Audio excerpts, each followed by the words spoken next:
Hey guys, what's up? My name is Dom and welcome back to another Grand Theft Auto 5 video here on this channel.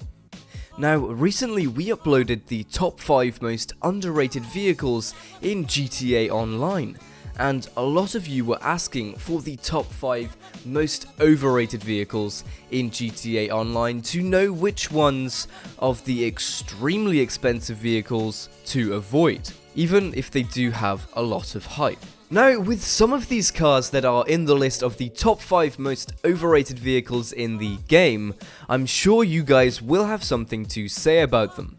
But we'll be going off performance and actual stats in this list over personal opinion. But nevertheless, please do leave your comments on what you think of the list and whether you would have changed it in any way.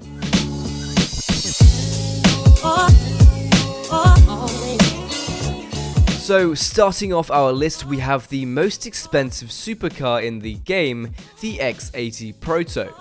Now, although this car looks super cool and has possibly one of the best designs of a car in the game, and it even boasts one of the highest top speeds of a car in the game, the X80 is let down massively by its limited customizations. Something that I'm sure a lot of you guys weren't happy about. Not only that, but the thing that lets down the X80 the most has got to be one of the most important things in a supercar for GTA Online, and that is handling in races. If you guys have ever played with the X80 in a race, you'll know that the controlling of this thing in a race is pretty difficult, as it handles terribly around a track. For these reasons, the X80 has landed itself a spot in our top 5 most overrated vehicles in GTA Online.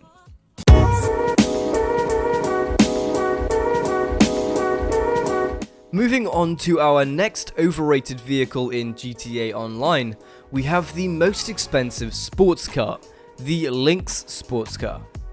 Similar to the previous vehicle, the X80, this car has got very limited customizations, narrowing it down to just the very basics for upgrades.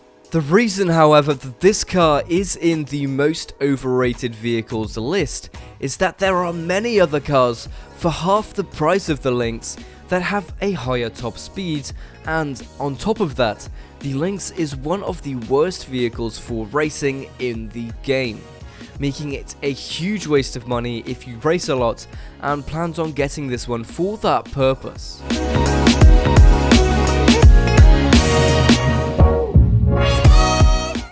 For our next vehicle, we have one of the unique special vehicles that were different to the standard cars when they were first released.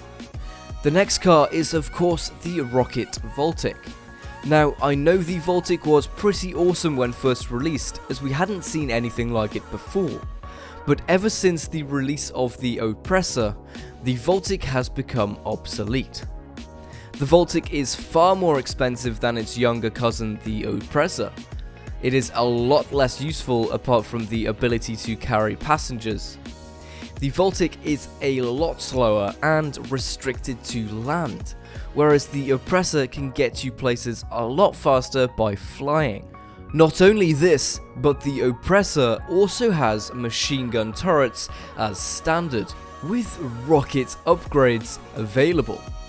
Just from this information, the Rocket Voltic has become useless and overrated for what it can actually do in the current state of GTA Online.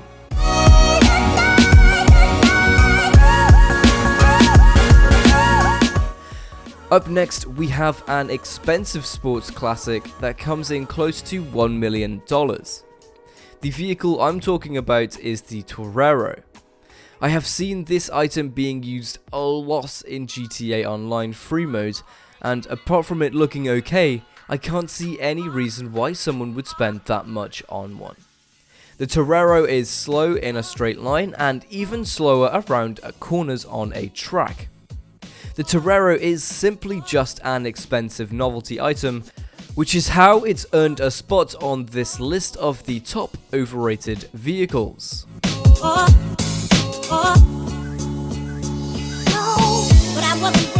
And finally, the last vehicle in our list is surprisingly one of the cheaper supercars to be released in the last year.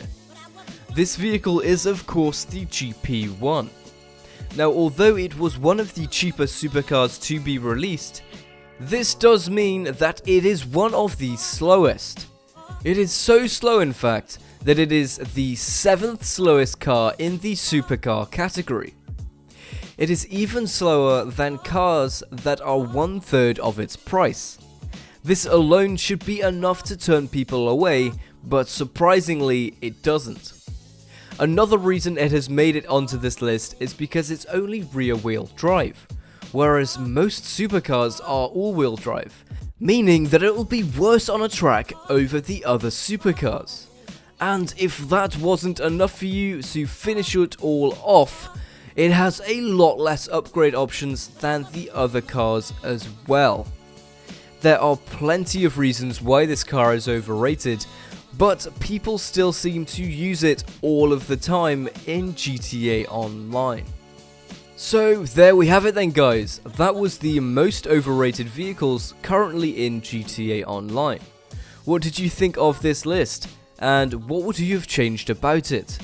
Let me know in the comments. Also, what are your top 5 favourite vehicles to use in free mode? Again, let me know in the comments. If you guys could drop a like on this video, it would be greatly appreciated, and it helps me out a lot.